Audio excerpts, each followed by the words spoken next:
अस्सलाम वालेकुम स्टूडेंट्स। हम बात करने जा रहे हैं जी ह्यूमन कम्युनिकेशन की। ह्यूमन कम्युनिकेशन जो है वो क्यों अहम होता है, इसका क्या पर्पस है, इसमें प्रोसीडी का क्या मतलब होता है, और हमारे पास जो ब्रेन मैकेनिज्म्स इन्वॉल्व होते हैं स्पीच में वो कौन कौन से होते हैं, लेटरलाइजेशन का क्या मतलब है, और लेफ्ट और राइट हेमिस्फेयर ब्रेन के जो है वो किस तरह से लैंग्वेज एबिलिटीज़ में इन्वॉल्व होते हैं। इन सब चीज़ों को हम डिस्कस करेंगे इस लेक्चर में। So let start. First of all the basic purpose human communication. जब भी हम लोगों के साथ बात करते हैं, जो हमारा मेन पर्पस होता है कम्युनिकेशन का, वो ये होता है कि हम दूसरे लोगों का रिस्पॉन्स देख सकें। ठीक है, कि जो हमने बात की है उसका उन पर क्या इफेक्ट आ रहा है।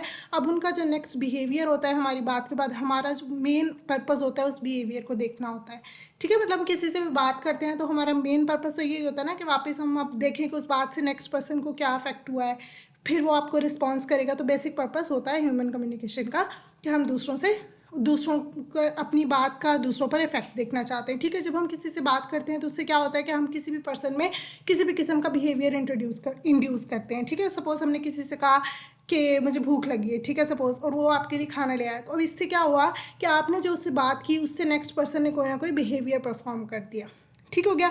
अब ये जो बिहेवियर होता है हमारे लिए एडवांटेज मतलब होता है, जाहिर सी बात है हम इसी के ज़रिए लोगों से बात कर सकते हैं, कोई भी परफॉर्म करना है टास्क, किसी से हेल्प लेनी है, किसी की मदद करनी है। ठीक है, तो ये सब के लिए ह्यूमन कम्युनिकेशन बहुत अहम होता है। अगर ह्यूमन कम्युनिकेशन में जिस तरह कई लोग होते हैं जो बोल नहीं सकते हैं, ठीक है, तो फिर उनकी लैंग्वेज डिसेबिलिटीज़ होती हैं, लेकिन फिर क्या होता है कि वो इशारों से बात करते हैं, साइन लैंग्वेज यूज़ करते हैं। लेकिन ऑब्वियसली साइन लैंग्वेज और डायरेक्ट जो कम्युनिकेशन होता है वर्बल, उसमें बहुत फ़र्क होता है। ठीक हो गया। तो ये होता है ह्यूमन कम्युनिकेशन का पर्पस। अब हम बात करते हैं प्रोसिडी का क्या मतलब है। प्रोसिडी का मतलब होता है कि जो भी हम लैंग्वेज यूज़ कर रहे हैं उसका जो उतार चढ़ाव होता है। ठीक है, उसमें कई जगहों पर हम ज़्यादा स्ट्रेस दे रहे होते हैं, कई जगहों पर हम कम स्ट्रेस दे रहे होते हैं। हमारी आवाज़ कहीं पे धीमी हो जाती है, ठीक है, कहीं पे ऊंची हो जाती है। अब जिस तरह इंटोनेशन होता है rise and fall of language words, मतलब कि जो आपके वर्ड्स हैं वो कहीं पर हम उनको ज़्यादा ऊंचा बोलते हैं, कहीं पे हम कम ऊंचा बोलते हैं। तो इससे क्या होता है कि हम रिफ्लेक्ट कर रहे होते हैं कि हम जो बात कर रहे हैं उसका मीनिंग कुछ ना कुछ हमारे इससे भी कन्वे हो रहा होता है। ठीक है, अब जिस तरह अगर आप कहीं पर बात करते हुए ज़्यादा प्रेशर किसी वर्ड पे लगाएं तो मतलब सामने वाले को उस वर्ड पे फोकस करना होता है। ठीक है, इसी तरह मतलब वो बता रहे होते हैं कि अब आप क्वेश्चन कर रहे हैं या आप आंसर कर रहे हैं। सपोज हम किसी से कहें, सपोज हम कहते हैं कि वो जा चुका है। ठीक है, अब यहाँ सिंपल बोला कि वो जा चुका है तो क्या मतलब है कि ये बता रहे हैं हम कि वो जो पर्सन था वो चला गया। ठीक है, लेकिन अगर हम पूछें वो जा चुका है, मतलब हम क्या करें, क्वेश्चन करें। अब ये वर्ड्स वही थे लेकिन उसके जो हमने बोलने का अंदाज था वो बता रहा है कि ये क्वेश्चन है या आंसर है। ठीक हो गया। अब यहाँ पर वो यही बात करें कि जो हमारी राइम होती है, जो रिदम होता है, हमारी टोन होती है, ठीक है, हम किस वर्ड पे एम्फेसाइज करें, ये भी मीनिंग कन्वे कर रहा होता है कि आप जो कम्युनिकेशन कर रहे हैं, जो आप बात कर रहे हैं, उसका क्या मतलब है। ठीक हो गया। और ये जो है मतलब आपके कम्युनिकेशन में एक इमोशन की जो सेंस आ रही है, इमोशंस बता रहे हैं ना, हमारे वर्ड्स बता रहे होते हैं, वर्ड्स वही होते हैं हम, लेकिन हमारा अंदाज बताता है कि हम वो दुखी होकर बोल रहे हैं या खुशी में बोल रहे हैं। ठीक हो गया। ये होता है हमारे पास ये जो rhythmic emphatic and melodic aspects होते हैं हमारी स्पीच के, उनको हम क्या कहते हैं, प्रोसिडी।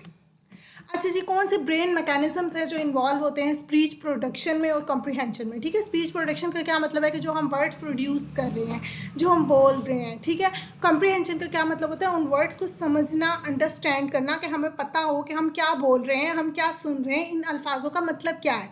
अब कौन से ब्रेन मैकेनिज्म्स इसमें इन्वॉल्व होते हैं, तो वो कह रहे हैं कि अब ये हमें पता कैसे चला। सबसे पहले हमें इन ब्रेन मैकेनिज्म्स के बारे में पता कैसे चला, तो इसके दो सोर्स थे।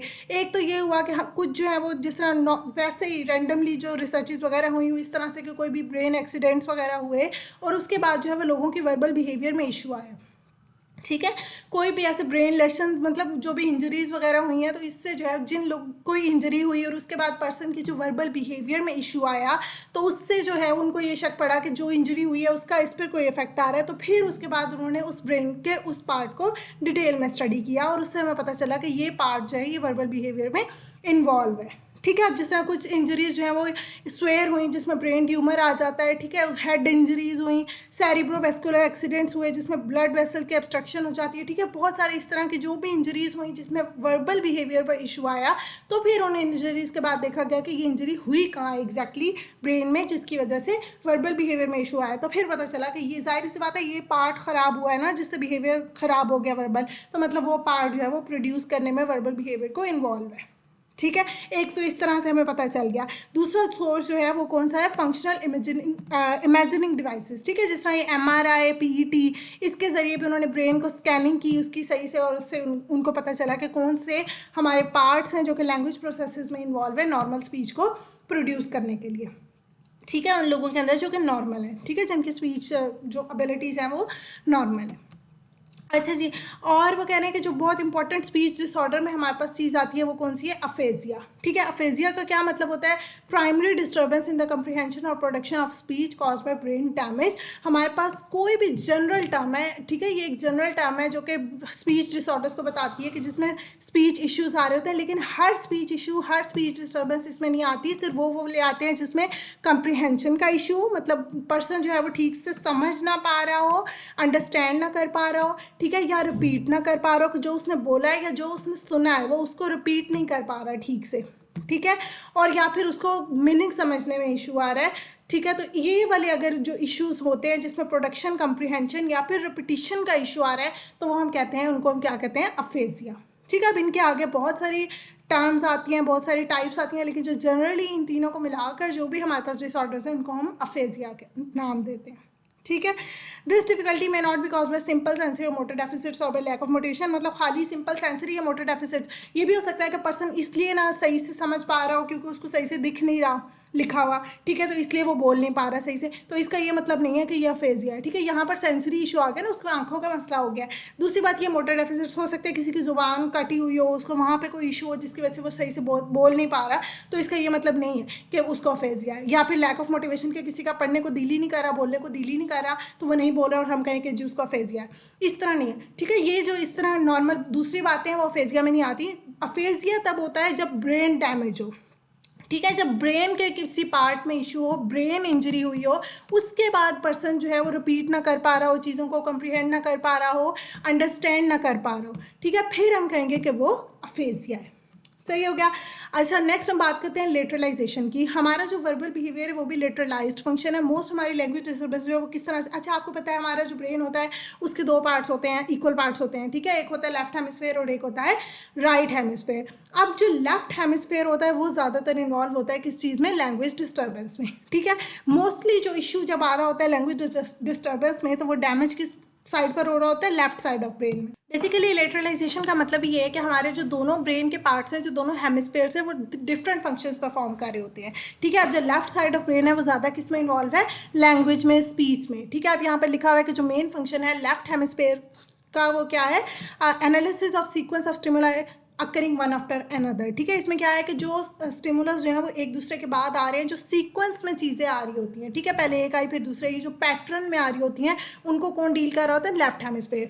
और जो राइट हेमिस्फेयर है वो क्या कर रहा होता है, वो स्पेस और ज्योमेट्रिकल फॉर्म्स, ठीक है, इसमें क्रिएटिविटी वाली जो हमारी चीज़ें होती हैं वो कौन कर रहा होता है, राइट हेमिस्फेयर कर रहा होता है। और इसमें क्या है, इसमें क्या हर चीज़ वन बाय वन हो रही है लेफ्ट में, ठीक है, और राइट में क्या है कि elements that are present all at the same time, अगर इकट्ठे भी सारे एलिमेंट्स आ रहे होते हैं उनको भी वो मतलब डील कर लेता है, वो कौन करता है, राइट हेमिस्फेयर करता है। ठीक है, अगर हम लैंग्वेज के हिसाब से इन दोनों का फंक्शंस देखें तो लेफ्ट हेमिस्फेयर जो है वो क्या करता है, परसीविंग स्पीच, मतलब कोई भी बोल रहा है उसको परसीव करना, परसेप्शन ऑफ वर्ड्स, ठीक है, कि वो क्या बोल रहा है उसको समझना, ठीक है, सीक्वेंस ऑफ वॉलंटरी मूवमेंट्स के जो हम खुद हम वॉलंटरी कौन से होते हैं कि जो हम बाय विल करते हैं, हम खुद हमारे कंट्रोल में होती हैं, ठीक है, उनको सीक्वेंस में कंट्रोल करना है कि अब ये हाथ मूव करना है, अब ऐसे मूव करना है, अब ऐसे मूव करना है, आपने चलना है तो पहले एक कदम रखना है फिर दूसरा रखना है, इस तरह से ये क्या है, ये वॉलंटरी मूवमेंट्स का जो सीक्वेंस कंट्रोल हो रहा है वो कौन कर रहा है, लेफ्ट हेमिस्फेयर कर रहा है। ठीक है, और राइट क्या करता है, assembling of elements of what we want to say, मतलब जो वर्ड्स हमने बनाए हैं, जो मतलब हमारे वर्ड्स हैं उनको एक सेंटेंस की फॉर्म देना, ठीक है, उनको इकट्ठा करके, एलिमेंट्स को इकट्ठा करके असेंबल करना